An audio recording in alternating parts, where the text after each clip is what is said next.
Hello?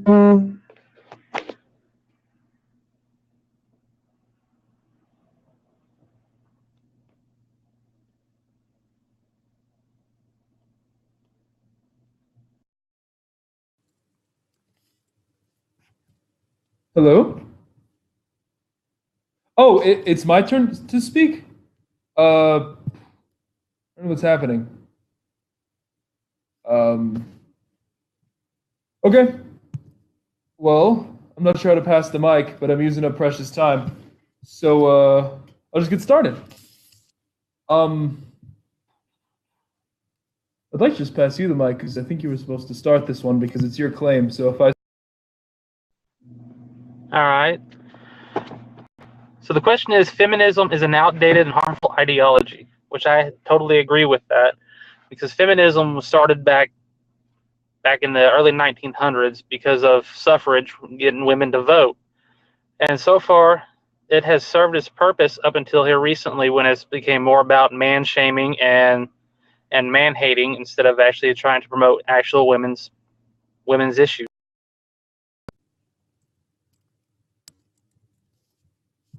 Okay, cool. So that's ridiculous. Feminism, and you'll find this on every major, either pro-feminist or even neutral source, that feminism is just the idea that men and women should be equal. And the fact of the matter is they're not. There was always more to equality than just voting. Women were still oppressed before anybody could vote. Women are still oppressed in the parts of the world where nobody has ever voted. Like, there's more to equality than whether or not a person can vote. I don't know what you are referring to that causes you to have this opinion of feminism, but we definitely don't live in a world where men and women are equal. And that stinks, but it's just the reality of the matter. And I'm going to wait to hear, you elaborate a little bit on why. Well, we're talking about in modern day America. I know that in the world, feminism isn't a big issue, isn't something that a lot of countries take as serious. Over in the Middle East, women can't vote, women can't do work, can't drive, they got to wear scarves and everything over their head. But here in America, there is more equality between men and women than anywhere else in the United States. Here in America, feminism has taken on more of a man-shaming, man-hating, trying to oppress men instead of trying to actually make themselves equal with men, because they want to make men that are lower than them.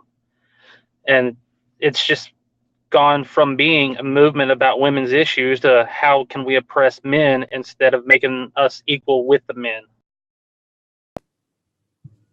How are women, but how are men being oppressed? So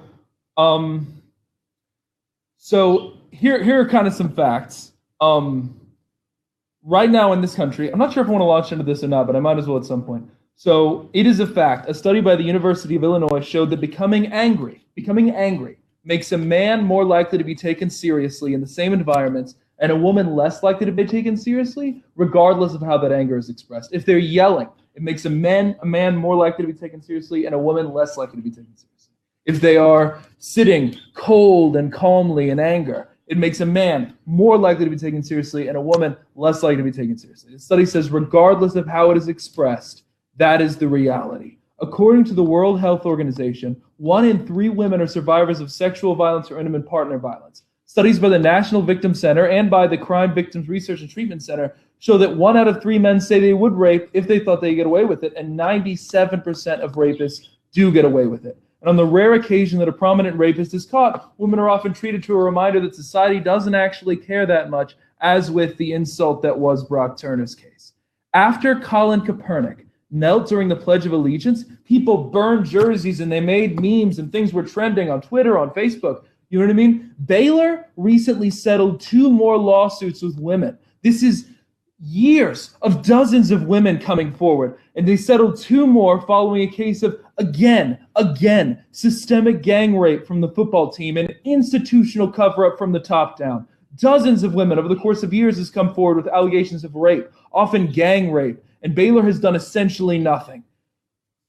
But that doesn't matter, right? That doesn't trend on Facebook. That doesn't trend on Twitter. It doesn't cause jersey burning. It's not that big of a deal, not as much as someone kneeling to protest police brutality. Our media consistently fails to communicate to female victims that they matter. It communicates that they don't matter. It communicates that their abuse doesn't matter. And the response is, boys will be boys. Do you really want to ruin his life? And these are comments that I have heard female friends of mine who have been victims repeat to me. I don't want to ruin his life, right?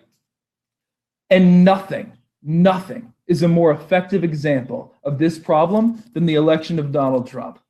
The current president-elect won an electoral landslide against the first major female candidate in spite of consistently degrading women in a way which is objectively destructive. When women do something he doesn't like, he responds in a torrent of appearance-based insults. Flat, fat, slob, disgusting animal, pig. About women he once said, you have to treat them like, and then he said the S word. Now I don't cuss, but he said the S word after that. He appeared to confess to sexual assaults on tape and defended it by saying that it was normal locker room talk. Like, apparently, in Donald Trump's mind, confessing to sexual assault is normal and something everyone does. And men across the country step forward to support this excuse. Like, oh yeah, well, sometimes you just talk about seizing women by the genitals who you have power over. Like it's insane. He said when women did come forward and accuse him of sexual assault, he said they weren't pretty enough for him to sexual assault them, implying that if they were prettier, maybe he would have.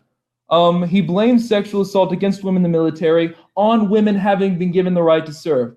26,000, this is a quote from his tweet, 26,000 unreported sexual assaults, only 238 convictions. What do the geniuses expect when they put men and women together? By the way, 28% of women are raped in the military. This is victim blaming. America elected someone who's openly sexist, openly doesn't think sexual assault is that big of a deal, and openly bullies and body shames women.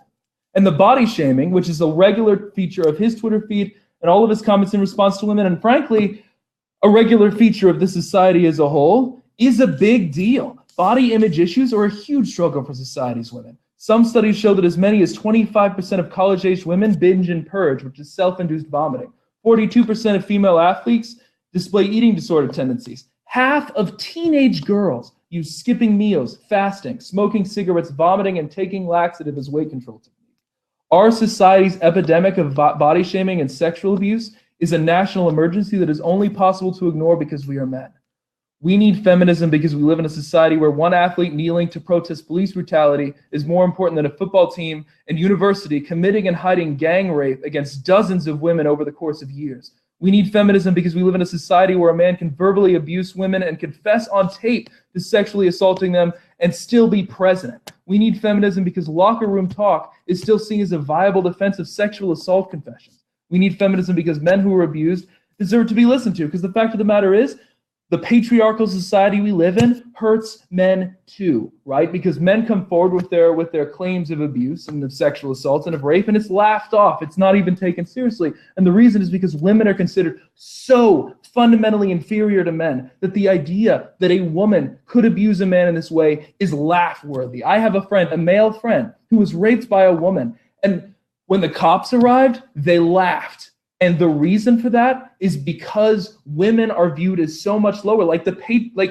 inequality hurts both sides, but the inequality exists under a patriarchal tent. And that's the fact of the matter. And feminism recognizes that and tries to approach the gender inequality by recognition of the thing. We need feminism because men who are abused deserve to be listened to. We need feminism because our society has put so much pressure on women to look a certain way, establishing their value as so dependent on their looks, including our recently elected president, that they are literally killing themselves trying to get skinnier. I hope the day comes when we do not need feminism, but until that day, everyone not fighting against these horrors is the enemy. When it comes to the rape culture in the United States, one of the biggest issues that I have whenever it comes to it is women who falsely accuse men of rape. There's been a lot of cases recently where the women have come forward saying that someone had raped them and then completely counter that after the conviction, saying, no, he didn't rape me. I just wanted to get rid of him. I wanted to tag him. He didn't like me. I didn't like him. And then when it comes to body shaming and body image of women and men, because both men and women are the recipients of body shaming, it's a problem with the national media, not feminism, not manism. It's a problem with the media, because they're the ones that are promoting this certain look, this certain person. This is how you're supposed to be. This is how you do. We need to be able to go after the media and say, stop body shaming men and women. Now, feminism in and of itself is attacking men on this day. And it's not about becoming equal. Even whenever it comes to like the locker room talk, I don't agree with Donald Trump. I did not vote for Donald Trump. I did not support Donald Trump, and I don't like the guy. But unfortunately, he is our president. But I also didn't vote for Hillary Clinton because I don't like her either, and I don't like her policies. Let's see. But whenever it comes to the, like I said, on the rape culture, is you have so many females out there now that are claiming falsely and accusing people of rape that didn't even touch them, didn't even go near them, didn't even do that. And that's part of the reason why cops will laugh it off, is because they've ran on some of these females who have falsely accused other people of rape several times. I work in EMS. I'm a paramedic. I run into it all the time. You'll have females that'll say, he raped me, just because she wants them to get arrested and thrown in jail, but not because he actually even touched her. That's my biggest issue whenever it comes to the rape culture. I know men get raped. I know women get raped, and it's a serious issue. Unfortunately, women today are making it to where it's not a serious issue by blaming people falsely. Now, with Baylor, I can't tell you whether it was true that the gang raped her or if she was a willing participant. There's a lot of times they'll be a willing participant, and then they realize that they can get a lot of money out of it, and will go after them after them saying that they raped them because they know they can get that money out of the school or out of the people. It's not because of that anything actually happened. I do believe that women who truly do who experience that rape needs to come forward and tell them. I tell the ones that I actually believe that been raped, I tell them, you need to press charges and you need to see this all the way through. Now, the ones that I know sit there and say, oh, he raped me even though he never touched me, I tell them, be honest about it. You're going to ruin someone's life just because you're mad at him and not because he actually did anything. Is it my turn? Oh, it is. Wonderful. So first of all, women who falsely accuse men, the FBI has consistently, in estimates since 1996, put that number at around 8%. 8%, compared to 97% of rapists who get away. So this idea, you say you're an EMS and you all the time you're running into these women, like, I don't know if you're lying or if you've just stumbled across a really unfortunate set of women. But the fact of the matter is, it's extremely, extremely rare for that to happen. And of those 8%, there's no evidence whatsoever that a significant number of false accusations of rape go to court. None. Okay? 2, you say, oh, well, body image issues, that impacts everybody. It is true that half of teenage girls are taking laxatives, making themselves vomit, smoking cigarettes, skipping meals, and fasting. Teenage girls, children, are doing these things. That's not true of teenage boys. It's just not true. It's not the same. It's not the same on both sides. Like, that's, a false statement. And regardless of whether you support Trump or not, the fact that he was elected demonstrates that the American people don't consider the kinds of sexism that he regularly engages in, the kinds of destruction that he wreaks across, the lives of these women by saying these things from a high position, that America does not think that that is that big of a deal. And we're talking about whether or not society is still sexist. The fact that society cares so little about sexism that they would vote this particular monster into the White House does say something, regardless of what you think.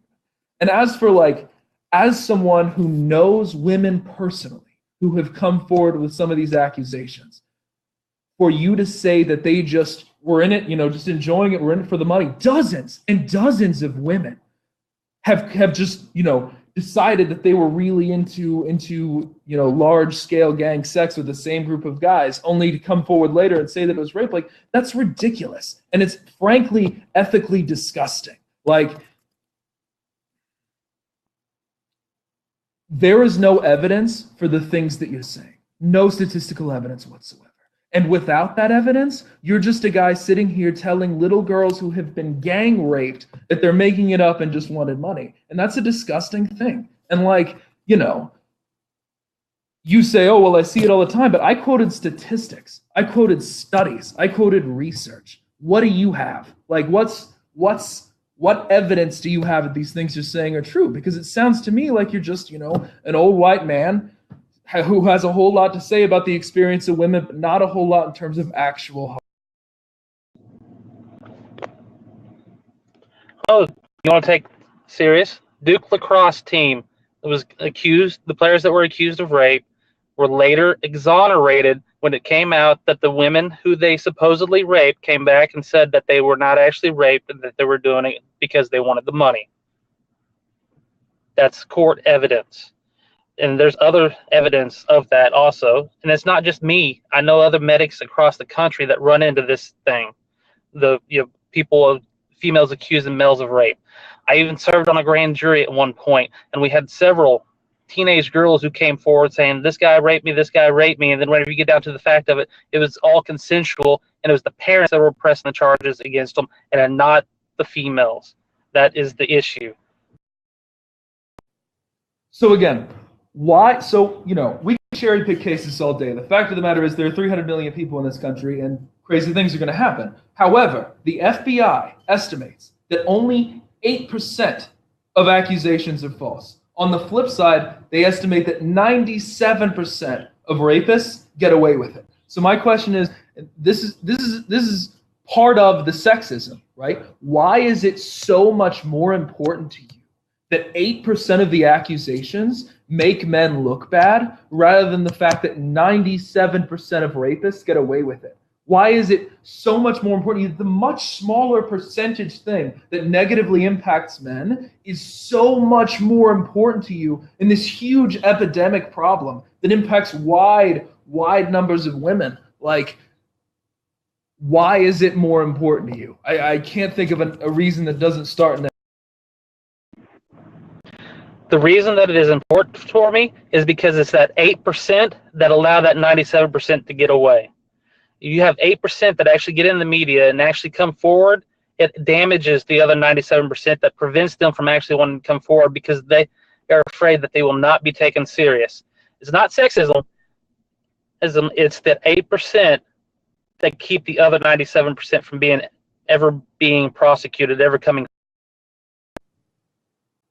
So, maybe the reason they're afraid to come forward isn't so much because there are a handful of people, a small, negligible handful of people who have leveled false accusations. Maybe the reason they're afraid to come forward is because people like you are on websites like this on video, accusing women, dozens of women over years who came forward and argued that this systemic problem existed at Baylor University, for example. And you say, oh, well, they probably just enjoyed it. Like, they probably just wanted the money. Like, you say these things, Brock Turner gets off with 3 months. These high publicity people get off for rape or don't go to court for rape or on videos saying that rape didn't really happen. Like, you are saying to all the women watching this right now that if they come forward, the immediate response they will get is that they are the victimizer and the rapist is the victim. Because that was without any evidence, without anything other than what I've said, because this wasn't trending on Facebook,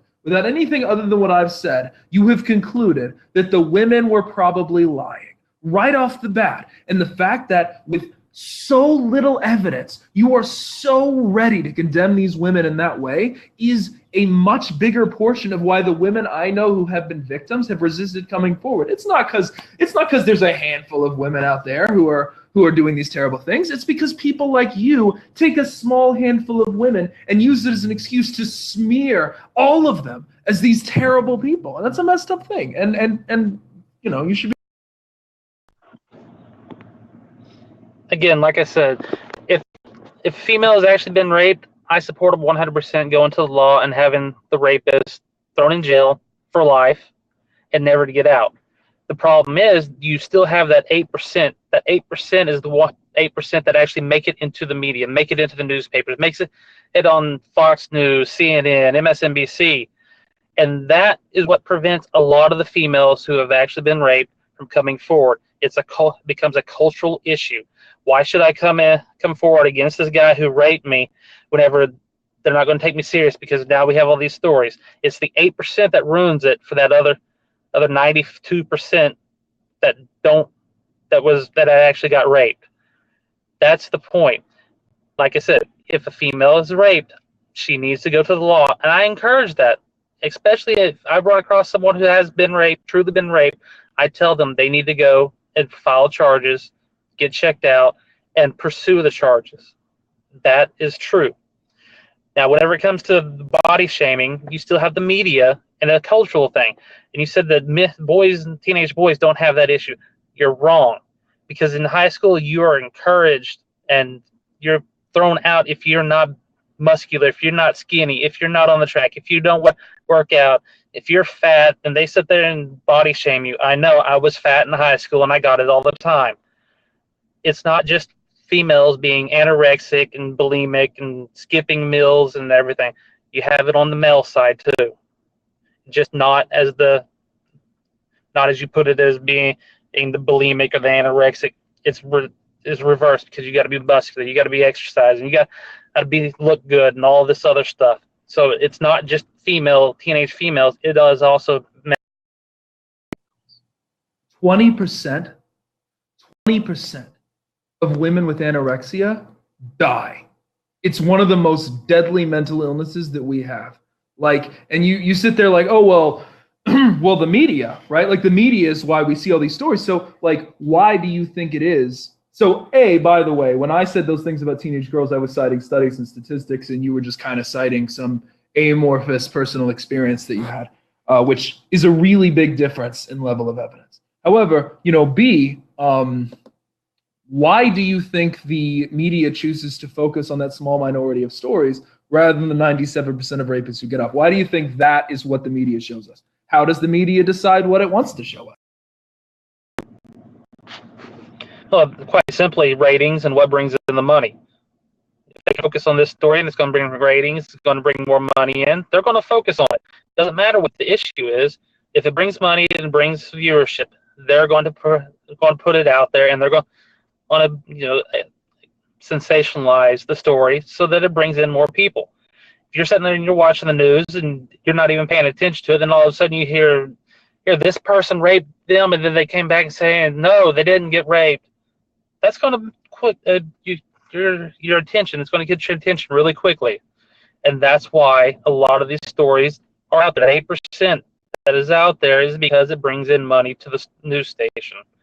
News stations don't care about people. They care about ratings and money that brings it in. Doesn't matter which news station it is. They're all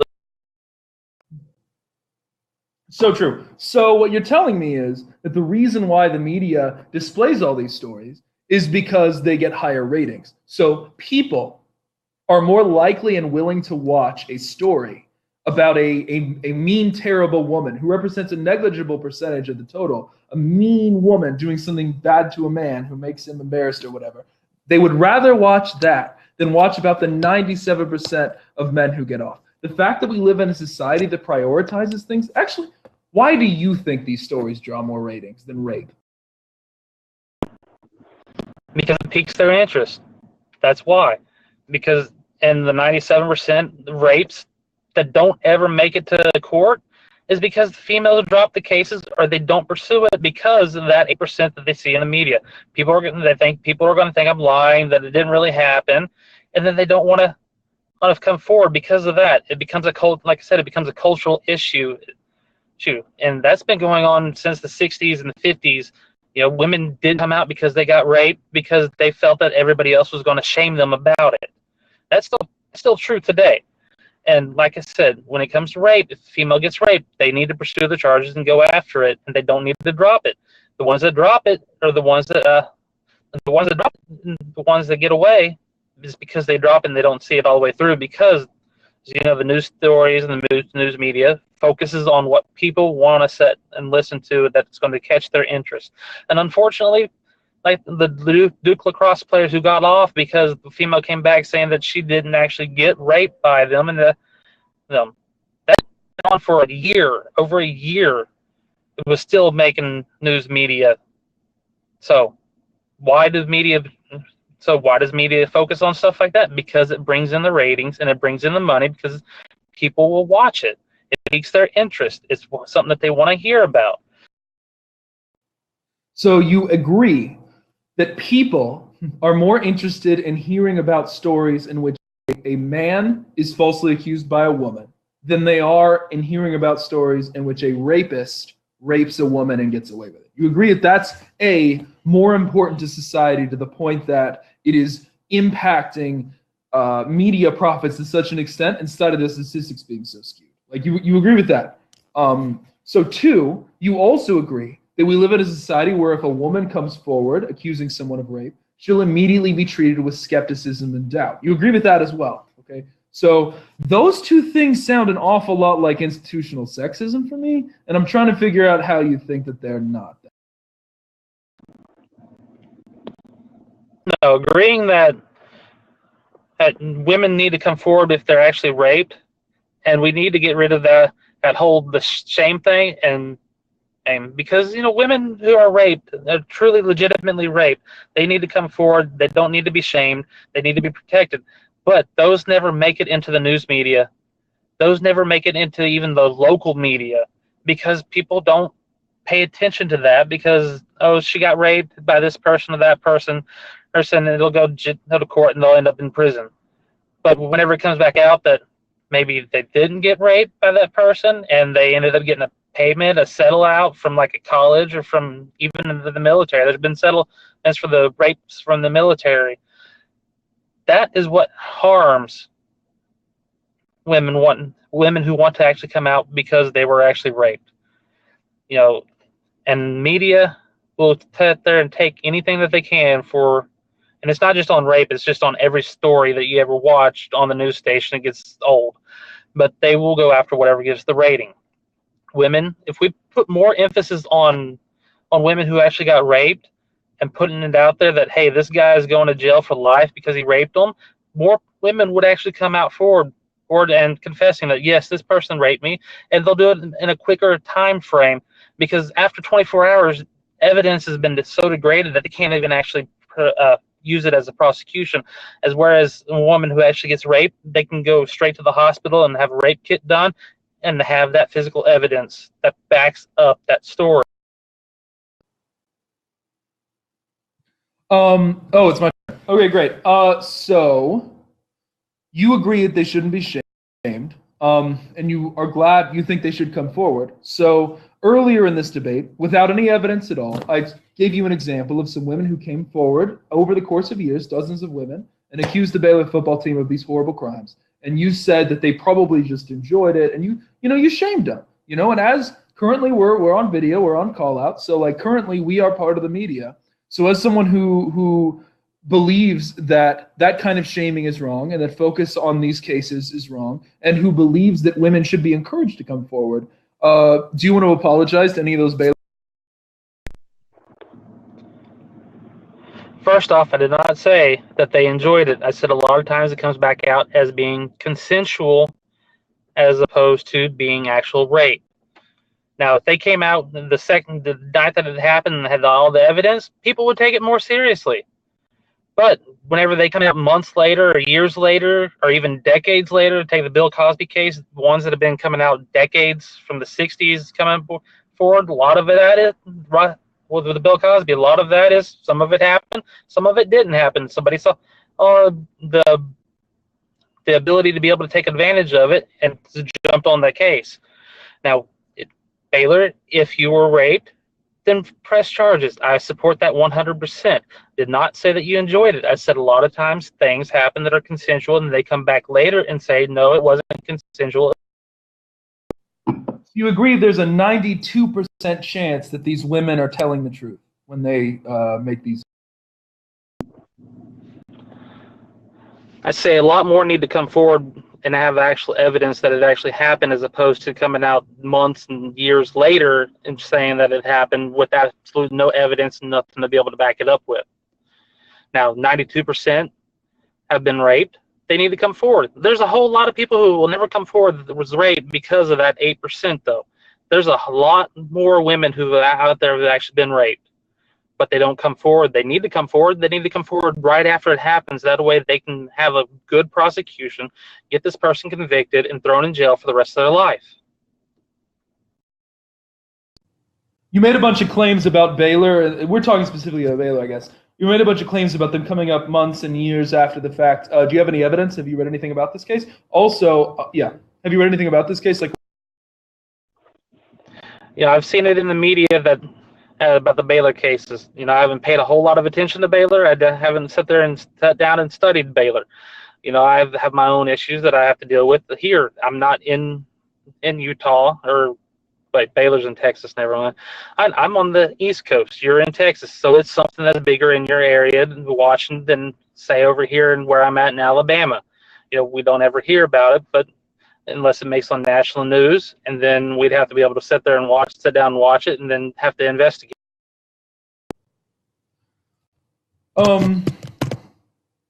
Okay, so back to the thing. Again, just so we're clear, this is really important. Only 8% of accusations are false. That means these women, and all women who come forward with these accusations, have a 92% chance if there's a rape accusation that it is legitimate. Do you agree that there is a 92% chance that these women are telling the truth? Yes, there's a 92% chance that they're telling the truth, but that 8% cast a lot of doubt on that 92%, and that's the issue. We need to eliminate that 8% of people who do it just for the money or for the fame or for the aim or for the attention, as opposed to the 92% who have actually been raped. That 8%, again, cast a big dark shadow on the 92%. 92% of women don't even, the 92% that have actually been raped, a lot of them won't ever come forward because they see on the media about the 8% who doesn't take, or the 8% who were never actually raped, that doing it for the media and attention, and feel like they won't ever be taken serious because of that. Okay, new question. Earlier I cited a statistic that said when a man gets angry, this is a study, when a man gets angry, he's taken more seriously. When a woman gets angry, she's taken less seriously, regardless of how the anger is expressed. As I've never actually read that study, I don't know what that's actually in the study, but I've seen women taken seriously when they're mad. I've seen men who've been taken seriously when they're mad, and I've also seen men and women both who've never been taken seriously when they're mad. It just depends on what the issue is and whether they actually have the ability to back their anger on the issue. But like I said, I've never read the study. I don't know what the study says, so I can't actually comment on the actual. Well, let me go ahead and find it. Okay. So this study is by the University of Illinois, and it's an established study. Like here's now a new fact in your life. It is a fact that men are taken more seriously on average when they express anger. Women are taken less seriously on average when they express anger. That's a fact. That's just statistics, regardless of your personal experiences. University? Let me send you this, the link here. University of Illinois. Here's two links. Bam. Put it in my notes that I could do this. All right, I'm posting into the comments section. So there's no question here. All right, so now that we know that men are taken more seriously and women are taken less seriously when they perform the same action, what explanation do you have for that other than Body language? Regardless of how they express their anger is the words used in the study.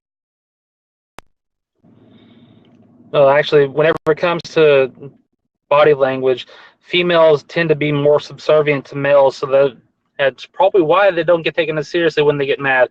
Whereas if you take a female who's actually a CEO executive who knows how to use body language to their advantage, are taken more seriously than even men in their own industry. So a lot of it's going to be body language.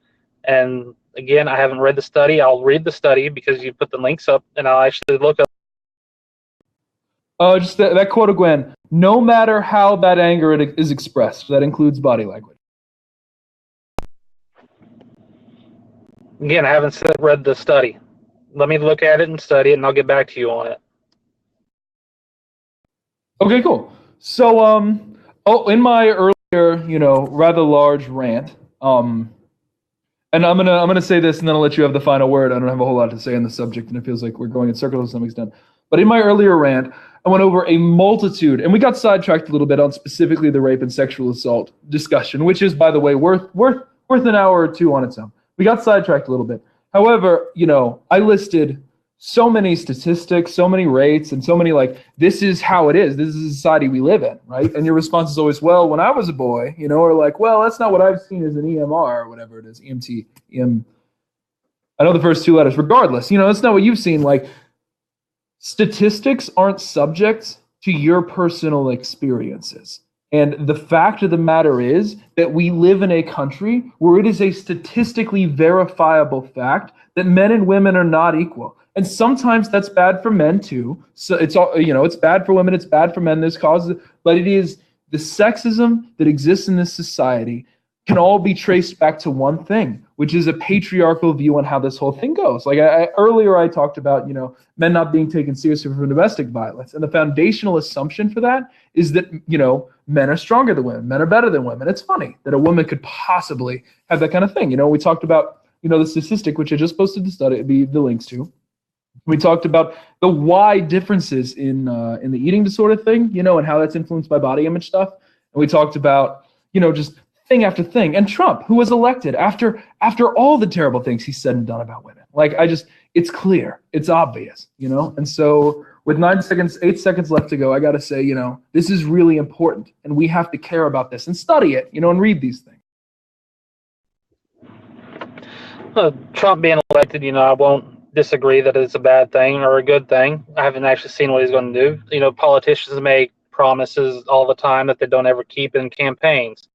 I don't think we'd be in any better situation if Hillary was president or Donald Trump was president or whoever was president, because they're only just a figurehead at the top of the chain, and Congress and Senate are the actual power makers, power brokers in the world that are actually going to do anything. But talking about body shaming, you got the media that does a lot of it. Women, teenagers, boys, teenagers, they both are recipients of body shaming, of bullying in high school, elementary, middle school, and all that other good stuff. And then whenever you talk about being a gap between men and women, especially like in the workforce, they're always talking about the gender wage gap experience, a gender wage gap between men and women. A lot of that gender wage gap is because, the guy has 10 years experience at the company doing what he's doing, whereas the female has 2 years experience. And so that's where the gap actually comes in is, 8 years of experience between the two of them. So one is going to get paid more because they have better experience or longer experience, been there longer. I wouldn't expect if I was working in the company for 2 years and there was a female working at the company for 10 years, I wouldn't expect to make as much as she does because I'm not at her level yet.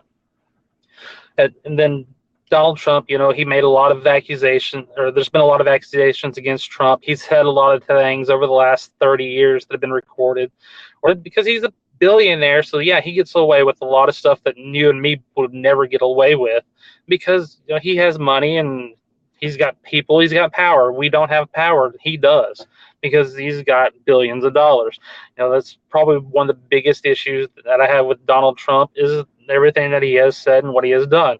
Whenever it comes to Hillary Clinton, you had a lot of stuff that she'd done, and that if you and I had ever done it, we would be in jail, and she's not.